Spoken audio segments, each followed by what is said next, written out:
de los Apóstoles, que también se le reconoce como Hechos del Espíritu Santo, porque es el Espíritu Santo el que va animando, impulsando y guiando a los apóstoles. Dios te salve María, llena eres de gracia, el Señor es contigo, bendita tú eres de todas las mujeres y bendito es el fruto de tu vientre Jesús. Santa María, Madre de Dios, ruega por nosotros pecadores, ahora y en la hora de nuestra muerte. Amén. San Gabriel, Ruega por nosotros. San Rafael, Ruega por nosotros. buenos días a todas y todos los que nos van a acompañar eternamente por YouTube. Yo sé que hay un alto porcentaje que lo está viendo por la tele y entonces no nos dan like, no comparten, no se suscriben, pero bueno, porque no quieren ya es bastante, ¿verdad? Pero si luego se puede ir al celular y darnos y suscribirse, compartirlo y darnos like, se lo agradecemos muchísimo. Ahora vamos a estudiar, ¿cuál es el libro que vamos a estudiar hoy? Hechos de los Apóstoles. Hechos de los Apóstoles, que también se le reconoce como Hechos del Espíritu Santo, porque es el Espíritu Santo el que va animando, impulsando y guiando a los apóstoles. Voy a leerles las notas que tiene el librito que estudio para nosotras, Lecciones Bíblicas de don José Miguel Miranda. Y nos dice que el libro de los Hechos de los Apóstoles, llamado así porque recoge la actividad maravillosa de los apóstoles en la iglesia primitiva, fue escrito por San Lucas Evangelista, como se desprende del prólogo, similar al de su evangelio. Sin esta obra apenas conoceríamos algo de los primeros 30 años de los discípulos de Jesús. Se ha dicho que así como el Antiguo Testamento es la obra del Padre y los Evangelios relatan la vida y obra del Hijo, Hechos de los Apóstoles relata el Evangelio del Espíritu Santo. Y basta leerlo para convencernos de que es obra del Espíritu Santo. Podríamos decir que el contenido doctrinal de este libro se basa en 4 aspectos: uno histórico, uno doctrinal, otro apologético. ¿Sí saben qué significa la palabra apologético? Defensa de la fe.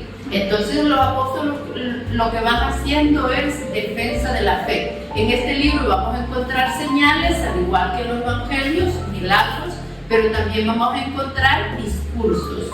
O sea que cuando alguien dice que estudia apologética, está estudiando cómo defender la fe. Por ejemplo, hay un sacerdote muy famoso en las redes que es apologeta. Siempre está argumentando, discutiendo, conversando con pastores o evangélicos, defendiendo la fe. ¿Quién es? El padre Luis Toro. El padre Luis Toro tiene muchos videos haciendo defensa de la fe. Y otro aspecto biográfico, dijimos, histórico, doctrinal, apologético y biográfico. Luego vamos a desarrollar cada uno de estos aspectos. Como valor histórico, Hechos es la continuación del Evangelio de San Lucas. Basta comparar a ambos para que nos demos cuenta de ello. Lo que allí comenzó a obrar Jesús personalmente, complementa aquí por medio de sus discípulos, gracias a la acción constante y clarísima del Espíritu Santo. Hechos es una palabra, es la historia de la iglesia fundada por Jesús en los primeros años del cristianismo. O sea que aquí San Lucas lo que nos relata son la acción de los apóstoles después de la ascensión de Jesús. Ya lo vamos a ver, precisamente inicia con la ascensión de Jesús. Su valor doctrinal se encuentra en la acción personal y colectiva del Espíritu Santo.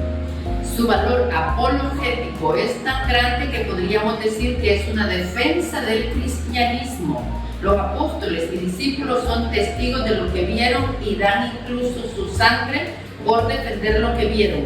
Y con frecuencia se hace esta reflexión, ¿verdad? Si ellos se lo hubieran inventado todo, algunos no habrían dado la vida por su mentira. Hay ejemplos históricos de otras doctrinas inventadas o creadas que alguno ha dicho: yo digo la verdad porque quiero salvarme y delato al resto para que a mí me toque una sanción menor. Entonces, si todos estaban dispuestos a dar la vida por lo que creían, esa también es una prueba de que decían la verdad, era lo que creían. Y luego, su valor biográfico es también considerable, especialmente en lo que se refiere a San Pedro, San Pablo, a sus discursos, viajes y con ellos muchos otros personajes. Aquí vamos a encontrar también a Esteban, Felipe, Bernabé, Juan, Marcos, Silas, Timoteo y Apolo. Entonces aquí vamos a tratar de ir viendo, lo he organizado primero viendo las señales, luego viendo los discursos, y si nos da tiempo vamos a ir también viendo estos personajes que solo nos encontramos aquí. Se distribuye en 28 capítulos con una introducción que nos dice la misión apostólica.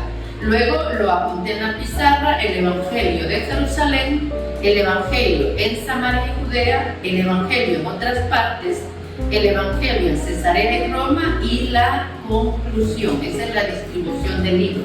Pero yo creo que es más fácil para ubicarnos así, ¿verdad? Que veamos, San Lucas va haciendo también paralelos entre el Evangelio de San Lucas, Jesús y la iglesia. Por ejemplo, en el bautismo el Espíritu Santo desciende sobre Jesús y arranca su misión. La iglesia está congregada, el Espíritu Santo desciende sobre ellos en Pentecostés y arranca la misión de la iglesia. Entonces también vamos a ir encontrando situaciones paralelas entre Jesús y la iglesia. Por ejemplo, después del bautismo se va al desierto Jesús. ¿Cuántos días? 40 días. Después de la Pascua, ¿cuántos días esperan a la ascensión los apóstoles? 40, a la ascensión, 40. Y luego de la ascensión, 10 días, 9 días para Pentecostés. Esos días que están en oración, nosotros que tenemos hábito de hacer novenas, en la Iglesia Católica hacemos muchas novenas. De aquí está el origen de por qué hacemos novenas, porque los apóstoles estuvieron 9 días en retiro, en oración, en reflexión, preparándose para la venida del Espíritu Santo. Desciende el Espíritu Santo y derrama sobre ellos todos los dones, todos los carismas para salir y construir su iglesia. Muy bien.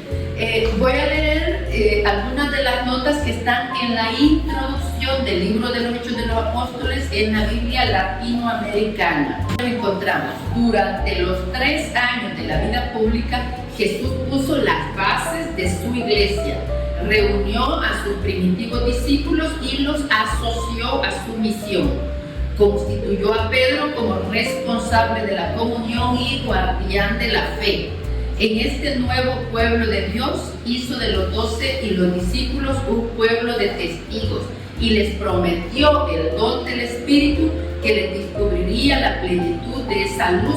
Iluminado por la palabra de Jesús y animado por su Espíritu, este pueblo se pone en camino para anunciar a todas las naciones las maravillas de Dios y para reunir en la unidad de los hijos dispersos. En realidad también nosotros seguimos siendo testigos, ¿verdad? Los preparó Jesús como testigos. Y aquí vamos a encontrar también, cuando eligieron a Matías, el requisito es que haya estado, Matías es el apóstol que sustituye a Judas.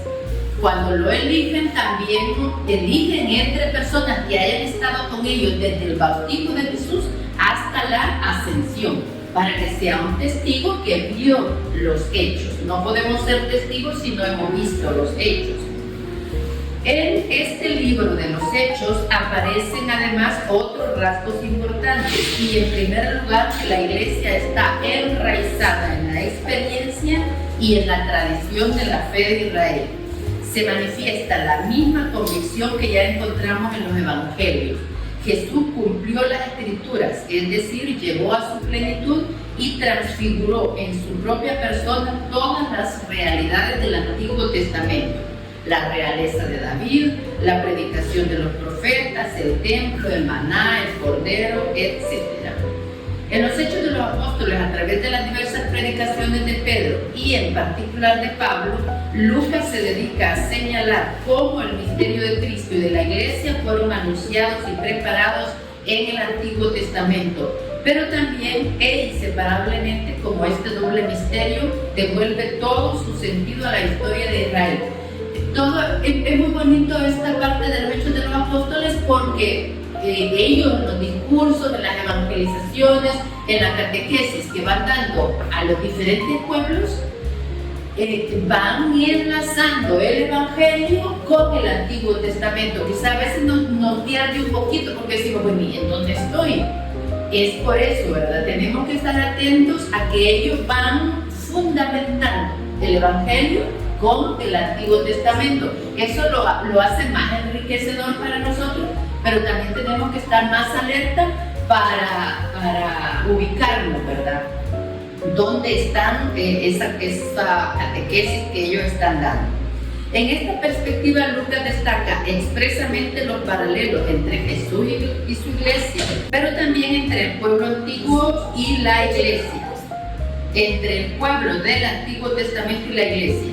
Citemos a manera de ejemplo los paralelos entre la muerte de Esteban y la muerte de Jesús. Ahora vamos a leer cómo fue la muerte de Esteban y vamos a tratar de observar los parecidos con la muerte de Jesús. La subida de Pablo a Jerusalén y la de Jesús, o también el contraste entre la Torre de Babel y Pentecostés. En su casita lean todas las explicaciones, que vale la pena ubicarse en donde estamos estudiando, ¿verdad? Muy bien, vamos entonces a iniciar. Capítulo 1, versículo 1. En mi primer libro, querido Teófilo, ¿quién es Teófilo? Era un discípulo de Pablo. Probablemente era alguien que reconocían, conocido, pero también se tiene en cuenta que Teo, ¿qué significa Teo? Dios. Y en el griego, filo, ¿qué significa? Amigo. Entonces, nos lo está diciendo a nosotros, ¿verdad? Mi querido amigo de Dios, mi querido Teófilo. En mi primer libro, querido Teófilo, hablé de todo lo que Jesús comenzó a hacer y enseñar. Al final del libro, Jesús daba instrucciones mediante el Espíritu a los apóstoles que había elegido y era llevado al cielo. Ahí terminamos el Evangelio de San Lucas con la ascensión de Jesús. Y es el primer tema también en los Hechos de los Apóstoles. Capítulo 1, versículo 3. De hecho, se presentó a ellos después de su pasión y les dio numerosas pruebas de que vivía. ¿Por qué Jesús les tenía que dar pruebas? Porque lo habían visto muerto. Para que creyeran que realmente era él y había resucitado. Porque los estaba preparando para ser sus testigos, ¿verdad? Entonces, si no, ¿cómo voy a ser un testigo sin pruebas? Entonces tengo que tener pruebas y luego ellos van a decir, hemos comido y bebido mucho con él. Entonces él va dándoles pruebas para que ellos sean testigos. Y continuamos, versículo 3. Durante 40 días se dejó ver por todos ellos y les habló del reino de Dios. Figúrense ya desde otra perspectiva, ¿verdad? Porque ellos ya tenían la certeza pues, de que él había resucitado, del gran poder que él tenía. Sin embargo, en la ascensión, ellos todavía le preguntan, ¿verdad? Antes de la ascensión todavía le preguntan, ¿es ahora cuando vas a restaurar el reino? Todavía ellos tenían esa inquietud de restablecer la gloria del reino de David, de Salomón, y no de un reino espiritual, que es lo que había venido a ofrecernos. En las explicaciones del capítulo 1 encontramos, a lo largo del libro de los Hechos, los apóstoles afirman que son testigos de la resurrección de Jesús. Por eso es importante estos 40 días, ¿verdad? En que se ven, comen y llevan una vida normal, de humano. La iglesia se llama apostólica porque la fe nuestra se basa en el testimonio de los apóstoles.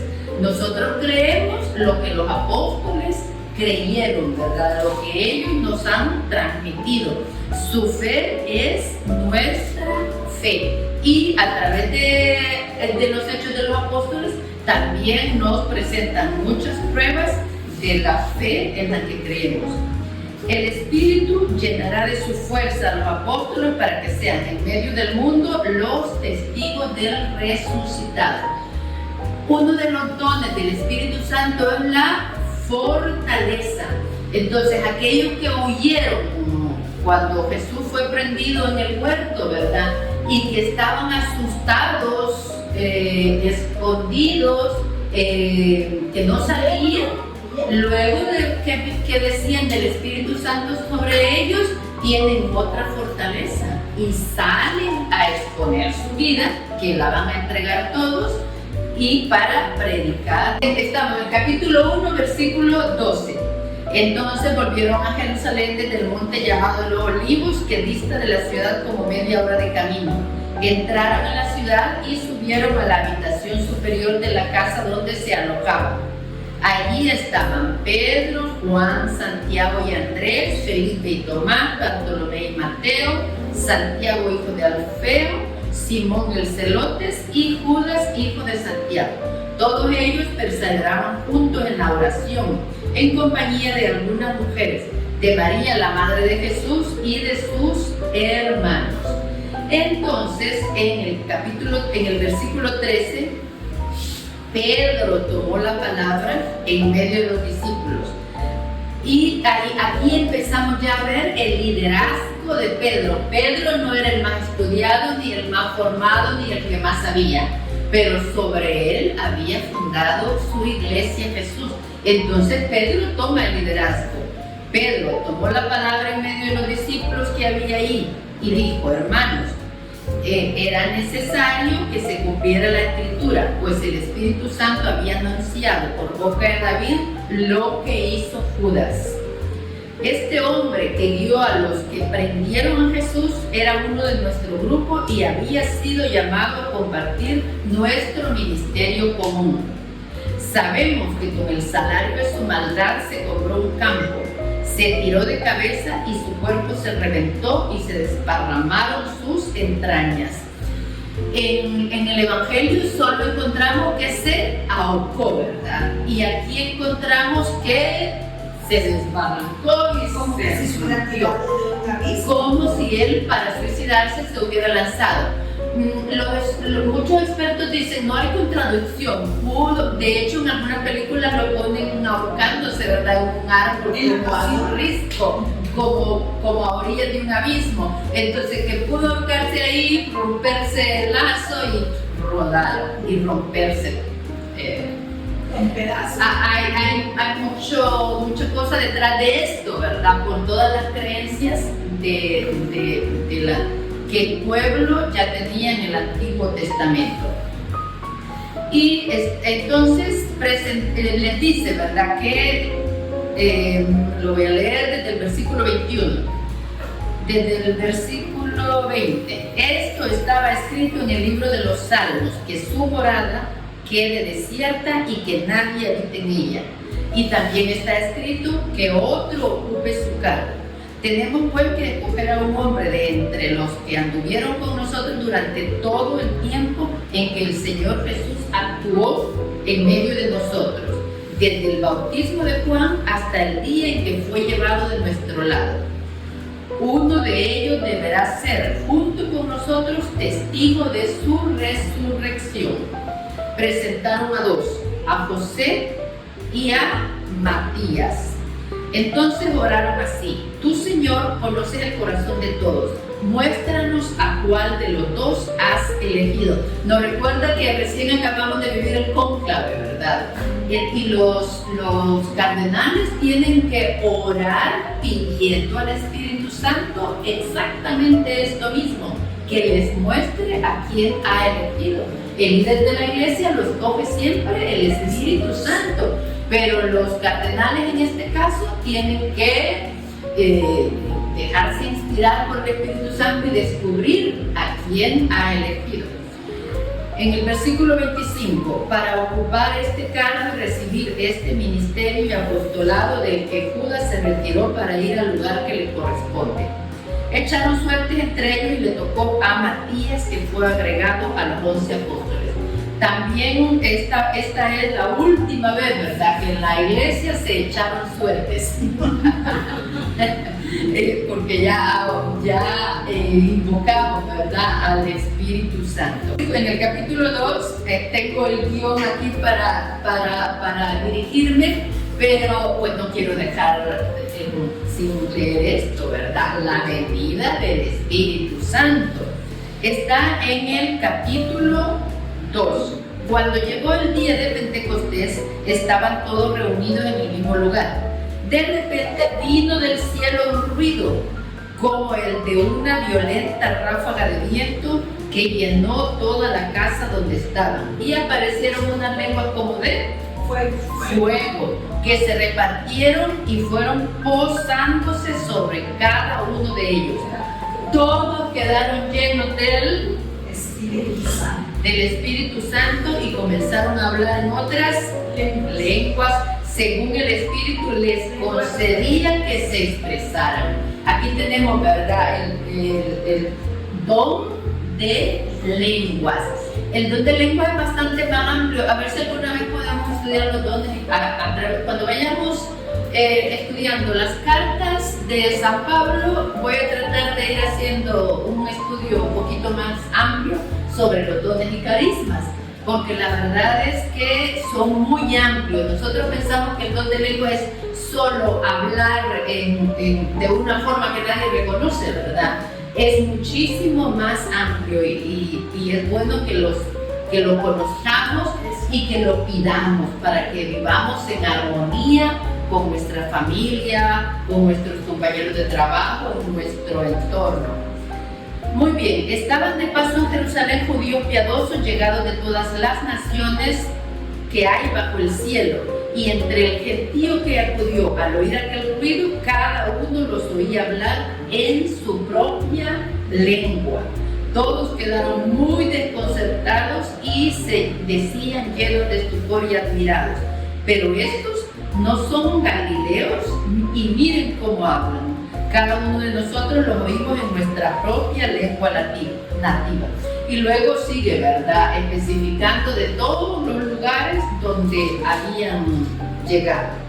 En las explicaciones del capítulo 2, versículo 1 dice: han transcurrido 9 días entre la Ascensión y Pentecostés, 9 días durante los cuales la iglesia primitiva estuvo en oración.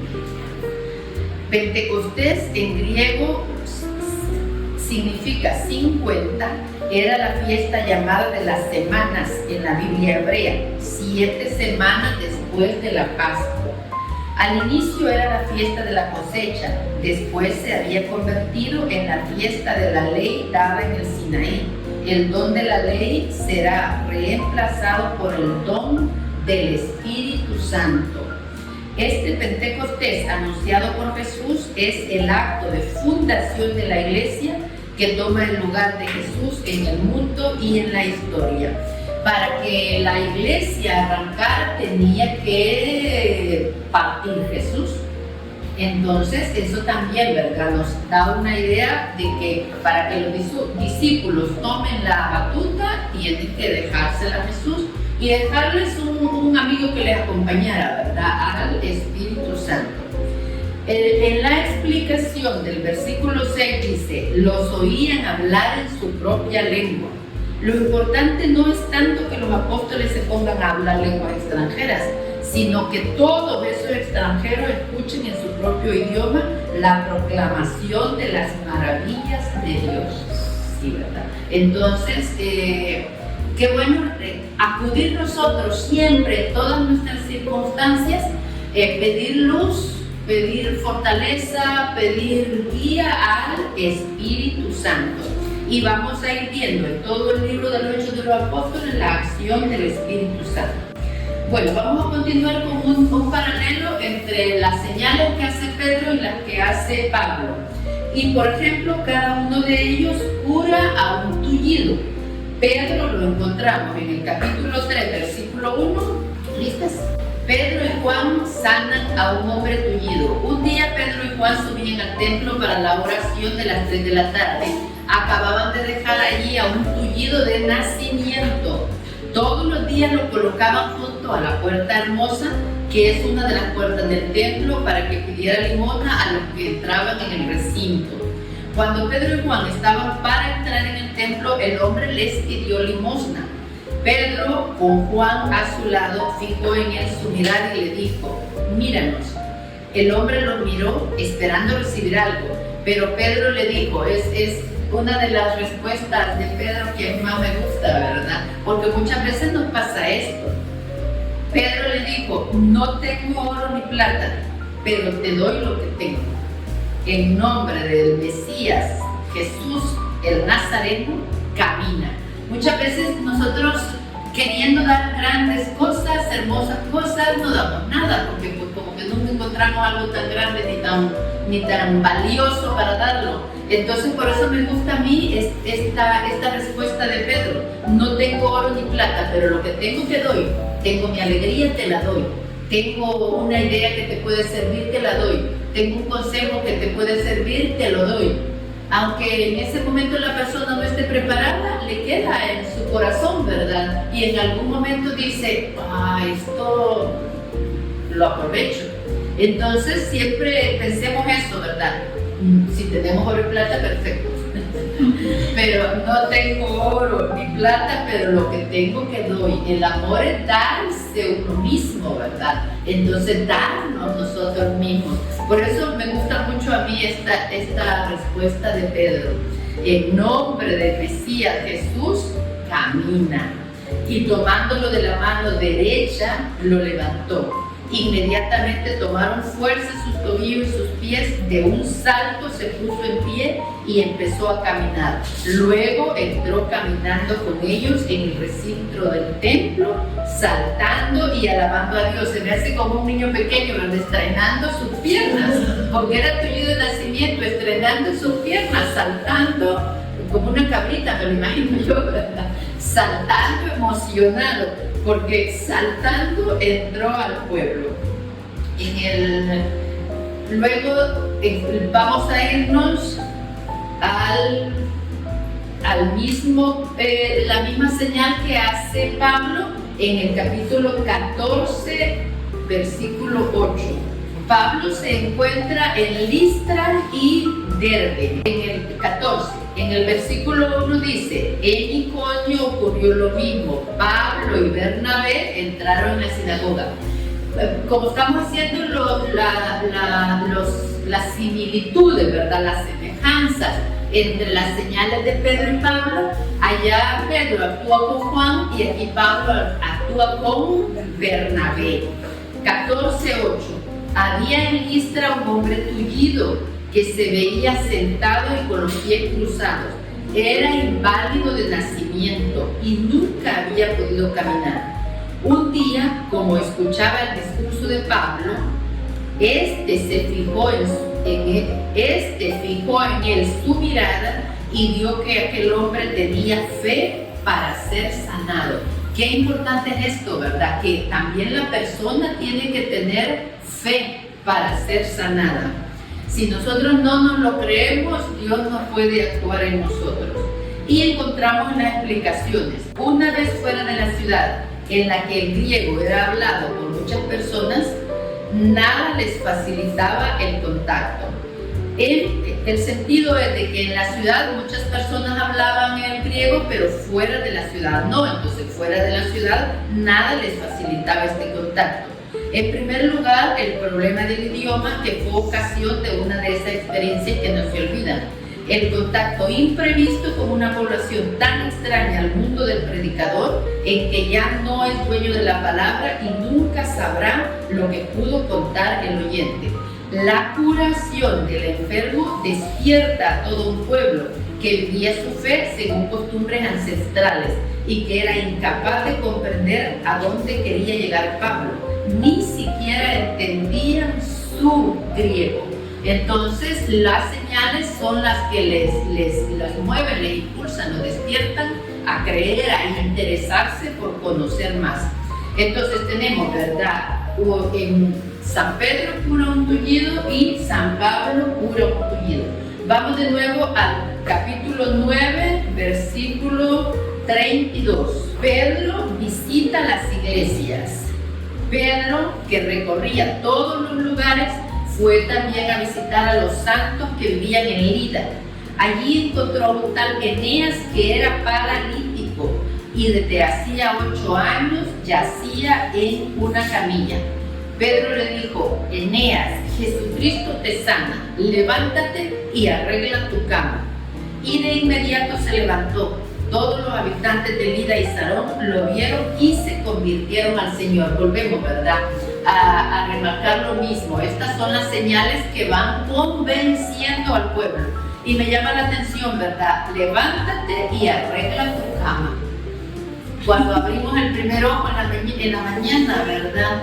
Hay que decirnos: levántate y arregla tu cama. Que tú no agarres las 3, las 4, las 5 de la tarde sin hacer la cama, ¿verdad? Levántate y arregla tu cama. Y el mismo señal, Pablo cura a un enfermo, lo encontramos en el capítulo 28, 8. Precisamente el padre de Publio estaba en cama con fiebre y disentería. Pablo entró a verlo, oró, le impuso las manos y lo sanó. A consecuencia de esto, todos los enfermos de la isla acudieron a él y fueron sanados. Luego nos colmaron de atenciones y al marchar nos proveyeron de todo lo necesario. Pocas veces San Lucas se incluye, ¿verdad? Aquí se ve que San Lucas iba con ellos en este viaje, porque generalmente habla en tercera persona, pero aquí está en primera persona plural, ¿verdad? Dice: luego nos colmaron de atenciones y al marchar nos proveyeron de todo lo necesario. Entonces esto San Lucas a veces tiene fuentes que le han comunicado, inclusive la Virgen ha sido una de sus fuentes al escribir Lucas, pero aquí él estaba allí. Entonces, sí, me da la impresión que quiere decir algo. No, muy bien. Ahora vamos a la resurrección. Tanto Pedro como Pablo hacen una señal, un milagro, un signo de resurrección. Pedro lo encontramos en 9:38. Como Lida está cerca de Jope, los discípulos, al saber que Pedro estaba allí, mandaron a 2 hombres con este recado: ven inmediatamente a donde nosotros. Pedro se fue sin más con ellos. Apenas llegó, lo hicieron subir a la habitación del piso superior, donde le presentaron a todas las viudas que estaban llorando y le mostraron las túnicas y mantos que Tabita hacía mientras bebía con ellos. Pedro hizo salir a todos, se puso de rodillas y oró. Luego se volvió al cadáver y dijo: Tabita, levántate. Ella abrió los ojos, reconoció a Pedro y se sentó. Él le dio la mano y la ayudó a levantarse. Luego llamó a los santos y a las viudas y se las presentó viva. Esto se supo en todo Jope y muchos creyeron en el Señor.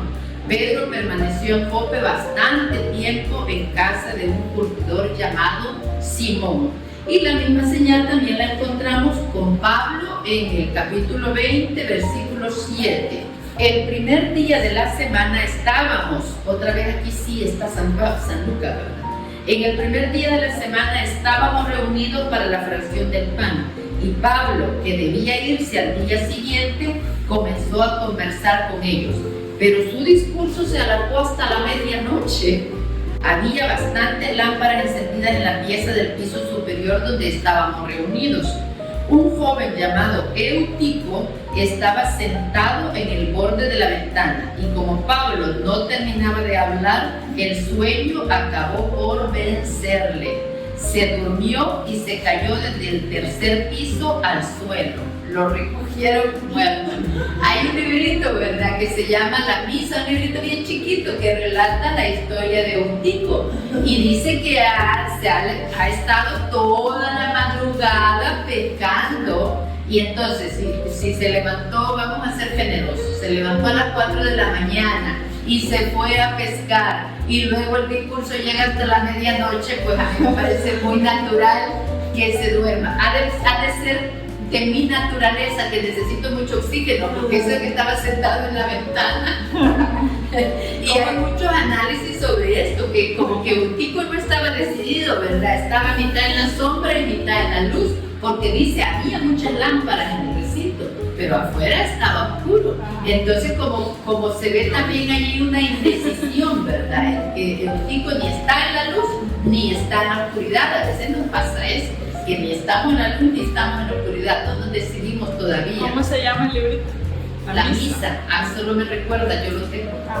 Entonces, es muy importante esto, ¿verdad? Que no siempre nos dormimos en la misa por perezosos. Muchas veces nos dormimos en la misa por cansados. Muy bien, voy al versículo 9. Un joven llamado Eutico estaba sentado en el borde de la ventana y como Pablo no terminaba de hablar, el sueño acabó por vencerle. Se durmió y se cayó desde el tercer piso al suelo. Lo recogieron muerto. Pablo entonces bajó, se inclinó sobre él y después de tomarlo en su brazo dijo, no se alarmen, pues su alma está en él. Subió de nuevo, partió el pan y comió. Luego siguió conversando con ellos hasta el amanecer y se fue. En cuanto al joven, lo trajeron vivo, lo que fue para todos un gran consuelo. Entonces tenemos, ¿verdad?, una resurrección que hace Pedro, una resurrección que hace Pablo. Y luego hay una cosa muy interesante, no se las adelanto, vamos al capítulo 5, versículo 15. Es muy gracioso. Hay una alabanza muy bonita de este pasaje. La gente incluso sacaba a los enfermos a la calle y los colocaba en camas y camillas por donde iba a pasar Pedro, para que por lo menos la sombra cubriera a alguno de ellos. Acudían multitudes de las ciudades vecinas a Jerusalén trayendo a los enfermos y a personas atormentadas por espíritu malo y todos eran curados. Y hay una alabanza muy alegre, ¿verdad?, que dice, no era la sombra de Pedro. ¿Quién los curaba? Jesús. El Espíritu Santo, ¿verdad? Es muy bonita esa alabanza que dice, no era la sombra de Pedro, sino el Espíritu Santo. Algo similar encontramos obviamente también con Pablo en el capítulo 19, 11. Dios obraba prodigios extraordinarios por las manos de Pablo, hasta tal punto que imponían a los enfermos pañuelos o ropa que él había usado y mejoraban. También salían de ellos los espíritus malos. En otras versiones dice que el mandil de Pablo, ¿verdad?, el delantal de Pablo, también lo ponían a los enfermos y curaba. Entonces hay esos paralelos, ¿verdad? La sombra de Pedro y hasta la ropa así como dijimos, no era la sombra de Pedro el que curaba, no era la ropa de Pablo, era Jesús y el Espíritu Santo. Muy bien, esas son las 4 señales que comparten, ¿verdad? Que también las encontramos en el Evangelio de San Lucas, señales que hizo Jesús. Y pues tampoco podemos terminar sin ver los discursos. Voy a tratar de no alargarme mucho. No voy a ir con el de Pablo y Pedro primero, sino que voy a empezar primero con el de Esteban y el de Felipe. Y luego vamos a ver los de Pablo y Pedro. Esteban en el versículo 7. ¿Se acuerdan cuando estudiamos los evangelios? ¿Qué capítulo? 7. ¿Se acuerdan cuando estudiamos los libros protocanónicos? ¿Se acuerdan qué significaba proto? Primero, ¿verdad? ¿Por qué le decimos a Esteban el protomártir? Fue el primer mártir. Elemental, porque fue el primer mártir de la iglesia. En la liturgia, ¿qué color usa la iglesia cuando celebramos mártires? Rojo, ¿verdad? Acabamos de celebrar a San Matías. Y en la iglesia todo el color de la liturgia es rojo cuando celebramos a mártires, en señal de la sangre que ellos derramaron por la iglesia.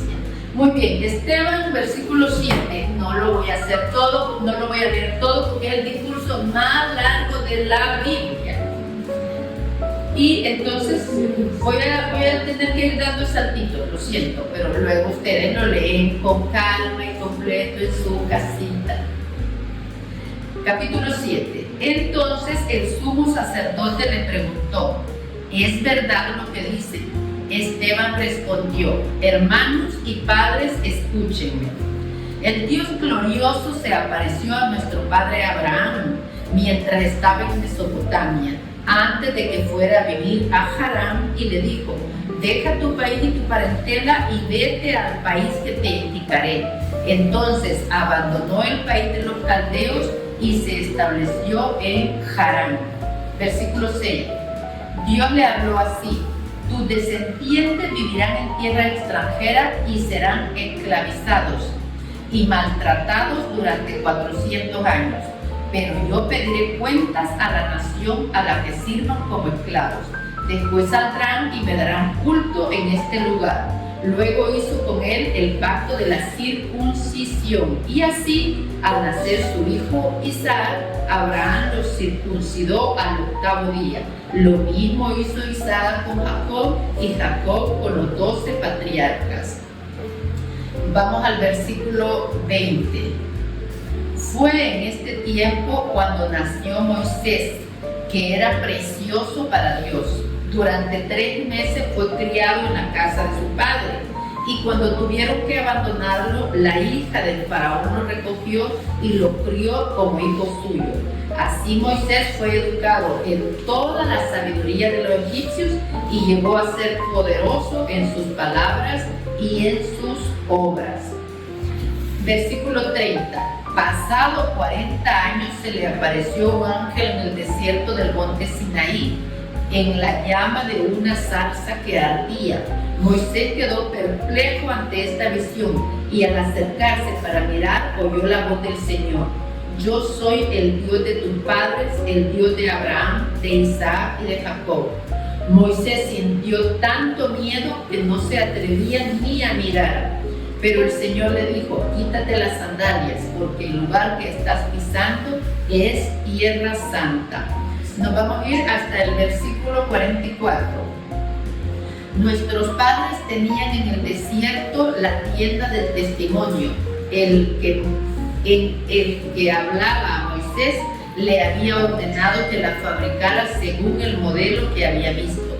Después de recibirla, nuestros padres la introdujeron al mando de Josué en la tierra conquistada a los paganos, a quienes Dios expulsó delante de ellos.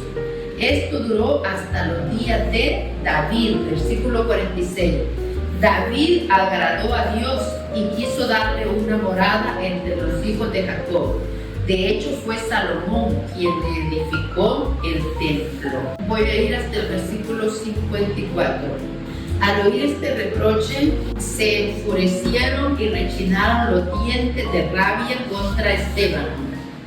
Pero él, lleno del Espíritu Santo, fijó sus ojos en el cielo y vio la gloria de Dios y a Jesús a su derecha, y exclamó: veo los cielos abiertos y al Hijo del Hombre a la derecha de Dios. Entonces empezaron a gritar, se taparon los oídos y todos a una se lanzaron contra él. Lo empujaron fuera de la ciudad y empezaron a tirarle piedras. Los testigos habían dejado sus ropas a los pies de un joven llamado Saulo. Mientras era apedreado, Esteban oraba así: Señor Jesús, recibe mi espíritu. Después se arrodilló y dijo con fuerte voz: Señor, no les tengas en cuenta este pecado. Y dicho esto, se durmió en el Señor. Vean qué hermosura, ¿verdad? Esteban muere viendo viendo el cielo y viendo la gloria de Dios y viendo a Jesús a su derecha. Este es un gran testimonio y muere parecido. Les dije, pues no lo puedo leer todo porque es muy extenso, pero vemos similitudes, ¿verdad? A cómo muere Jesús también, perdonando a quienes le están matando y encomendando también a Dios su espíritu. Bueno, Esteban es también otro personaje importante en los Hechos de los Apóstoles.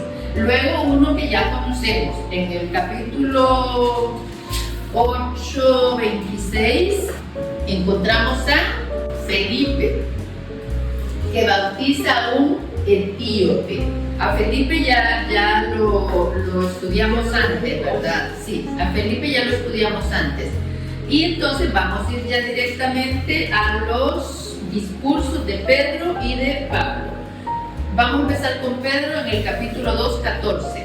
Acuérdense que este estudio que hacemos de los libros de la Biblia es para ayudarnos, ¿verdad?, a comprenderlo mejor cuando los leamos nosotros. Pero el propósito de este estudio es que vayamos leyendo los libros de la Biblia. Dije 2.14. Es desde el 14 hasta el 41, así que no lo voy a leer todo. Entonces Pedro, con los 11 a su lado, se puso de pie, alzó la voz y se dirigió a ellos diciendo: amigos judíos y todos los que se encuentran en Jerusalén, escúchenme, pues hay algo que deben saber. No se les ocurra pensar que estábamos borrachos, pues son apenas las 9 de la mañana, sino que se está cumpliendo lo que anunció el profeta Joel. Escuchen lo que sucederá en los últimos días, dice Dios. Derramaré mi espíritu sobre cualesquiera que sean los mortales. Sus hijos e hijas profetizarán. Los jóvenes tendrán visiones y los ancianos tendrán sueños proféticos. En aquellos días derramaré mi espíritu sobre mis siervos y mis siervas y profetizarán. Haré prodigios arriba en el cielo y señales milagrosas abajo en la tierra. Vemos que está citando al profeta Joel, ¿verdad? Y así van enlazando en sus discursos el testimonio que están dando de Jesús y cómo ya estaba anunciado en el Antiguo Testamento. Vamos a ir hasta el versículo 25. Escuchen lo que David decía a su respecto. Veo constantemente al Señor delante de mí. Está a mi derecha para que no vacile.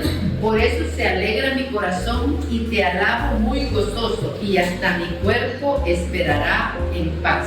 Porque no me abandonarás en el lugar de los muertos, ni permitirás que tu santo experimente la corrupción. En el versículo 34, también es cierto que David no subió al cielo, pero estas palabras son suyas. Dijo el Señor a mi Señor: siéntate a mi derecha hasta que ponga tus enemigos debajo de los pies. Al oír esto se afligieron profundamente y dijeron a Pedro y a los demás apóstoles: ¿qué tenemos que hacer, hermanos? Versículo 38. Pedro les contestó: arrepiéntanse y que cada uno de ustedes se haga bautizar en el nombre de Jesús el Mesías, para que sus pecados sean perdonados. Entonces recibirán el don del Espíritu Santo, porque el don de Dios es para ustedes y para sus hijos, y también para todos aquellos a los que el Señor nuestro Dios quiera llamar, aunque estén lejos. Luego tenemos un discurso de San Pablo en el versículo 13, del 9 al 41. En los discursos van evangelizando y enseñando al pueblo. De la evangelización despierta la fe y con la acción del Espíritu Santo viene la conversión. Capítulo 13, versículo 9. Bueno, los tengo que poner en contexto. Es la primera misión de Pablo. En el versículo 4 dice: enviados por el Espíritu Santo, Bernabé y Saulo bajaron al puerto y allí navegaron hasta Chipre. Atravesando la isla de Pafos, encontraron un mago judío, un falso profeta llamado Bar Jesús. Este hizo llamar a Bernabé y a Saulo, pues deseaba escuchar la palabra de Dios, pero el otro ponía trabas. Él, Elimás, intentaba apartar al gobernador de la fe. Entonces el gobernador quería escuchar a Pedro a Pablo, y este mago quería impedírselo, ¿verdad? Por eso le dice: Saulo, tú, hijo del diablo, enemigo de todo bien, eres un sinvergüenza y no haces más que engañar. ¿Cuándo terminarás de torcer los rectos caminos del Señor? Pues ahora la mano del Señor va a caer sobre ti. Quedarás ciego y no verás la luz del sol por cierto tiempo. Al instante quedó envuelto en oscuridad y tinieblas y daba vueltas buscando a alguien que lo llevase de la mano. Al ver lo acontecido, el gobernador abrazó la fe, pues quedó muy impresionado por la doctrina del Señor. Y toda la parte final, hasta el capítulo 12, el protagonista, el principal protagonismo lo tiene Pedro. A partir de ahí, el principal protagonismo lo tiene Pablo, aunque hay también la acción de otros apóstoles, ¿verdad? Vamos a ver otro discurso de Pedro, uno más, en el 10:34. Entonces Pedro tomó la palabra y dijo, el contexto es el bautismo de Cornelio. Entonces es otro personaje importante en los Hechos de los Apóstoles, la conversión de Cornelio. Y luego, volviendo al paralelismo que encontramos con Pablo, también con Pablo la conversión del carcelero, ¿verdad? Está preso y el carcelero se convierte. Ese es el contexto, que Pedro tiene una visión, ¿verdad? Y tras la conversión de Cornelio les habla así Pedro: verdaderamente reconozco que Dios no hace diferencia entre las personas, porque Cornelio es gentil, es pagano y es el primer convertido. En toda nación mira con benevolencia al que teme a Dios y practica la justicia. Ahora bien, Dios ha enviado palabra a los israelitas. Dios ha enviado su palabra a los israelitas, dándoles un mensaje de paz por medio de Jesús, el Mesías, que también es el Señor de todos. Ustedes ya saben lo que ha sucedido en todo el país judío, comenzando por Galilea, después del bautismo que predicó Juan. Jesús de Nazaret fue consagrado por Dios y que le dio Espíritu Santo y su poder. Y cómo Dios estaba con él, pasó haciendo el bien y sanando a los oprimidos por el diablo. Nosotros somos testigos de todo lo que hizo en el país de los judíos y en la misma Jerusalén. En el versículo 42 dice: Él ordenó predicar al pueblo y dar testimonio de que Dios lo ha constituido juez de vivos y muertos. A él se refieren todos los profetas al decir que quien cree en él recibe por su nombre el perdón de los pecados. Es discurso de Pedro. Y uno más, vamos a ver el del capítulo 20, versículo 7. El subtítulo de este discurso es La Eucaristía de un domingo en Tróade.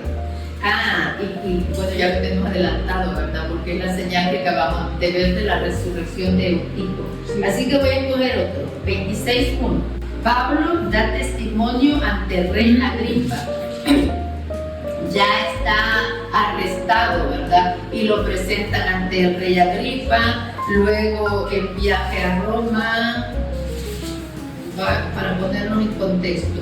Pablo en el capítulo 22 comparece ante el consejo judío, ¿verdad? Luego hay una conjuración para matarlo y es llevado a Cesarea, comparece ante Félix.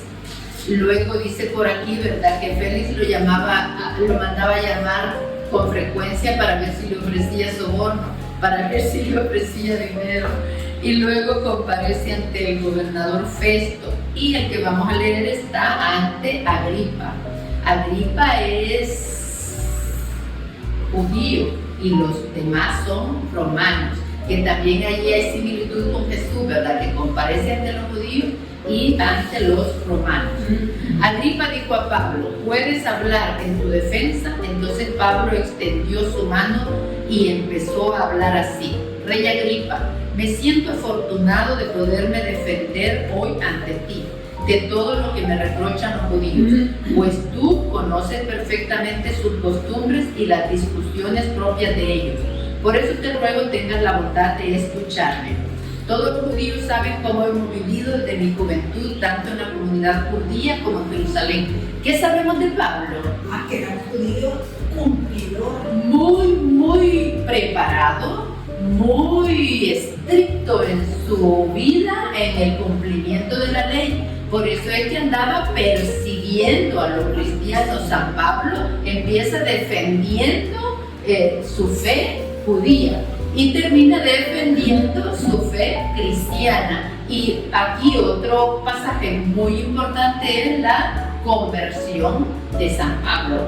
Y a partir de su conversión, él conoce mucho conocimiento. Había estudiado en la escuela de Gamaliel, que era una escuela casi como similar a una universidad, en donde se los preparaban con mucha profundidad. Entonces su maestro, él había aprendido a leer desde los 5 años los textos hebreos. O sea, se había preparado muchísimo y luego había estado en la escuela de Gamaliel, entonces él conocía muy bien la ley.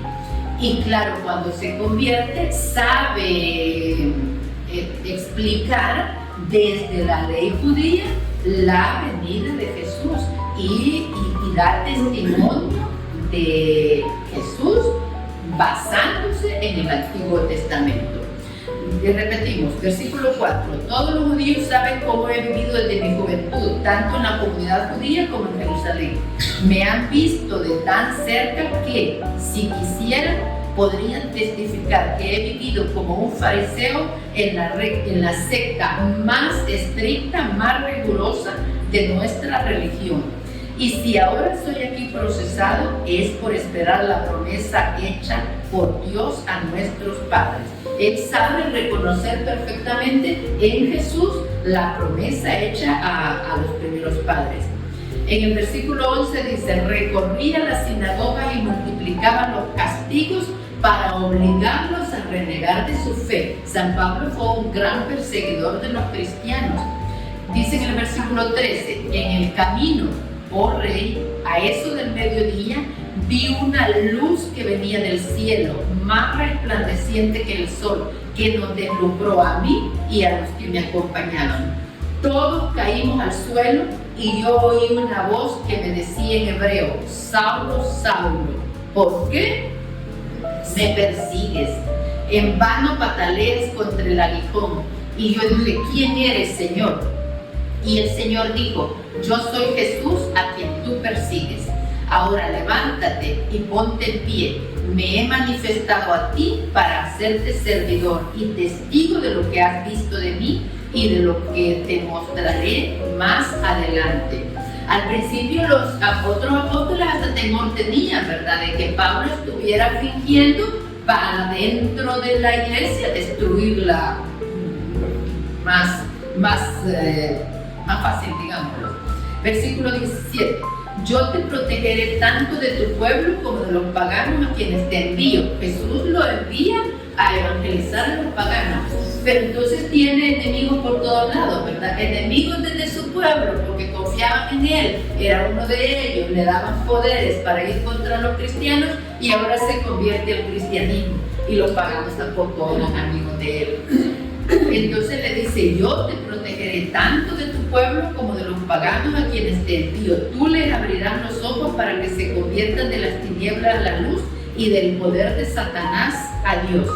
Creyendo en mí se les perdonarán los pecados y compartirán la herencia de los santos. Estas promesas son las mismas que se nos hacen a nosotros, ¿verdad? Y voy a saltar hasta el 24. Al llegar Pablo a este punto de su defensa, Festo exclamó con voz muy alta: Pablo, tú estás loco, tus muchos estudios te han trastornado la mente.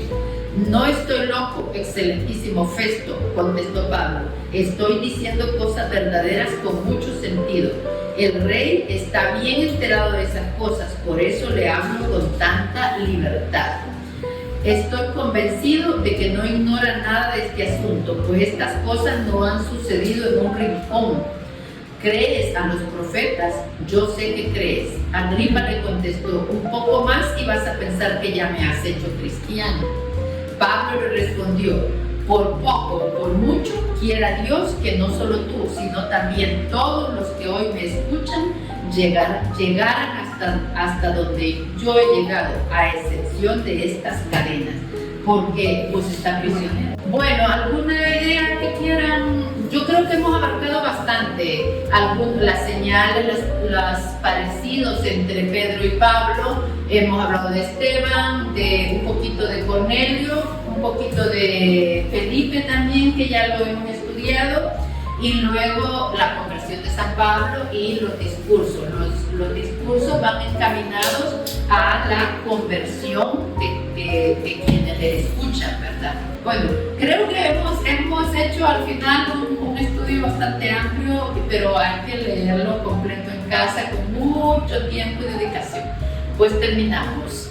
Dios te salve María, llena de gracia, el Señor es contigo, bendita tú eres entre todas las mujeres y bendito es el fruto de tu vientre Jesús. Santa María, Madre de Dios, ruega por nosotros pecadores,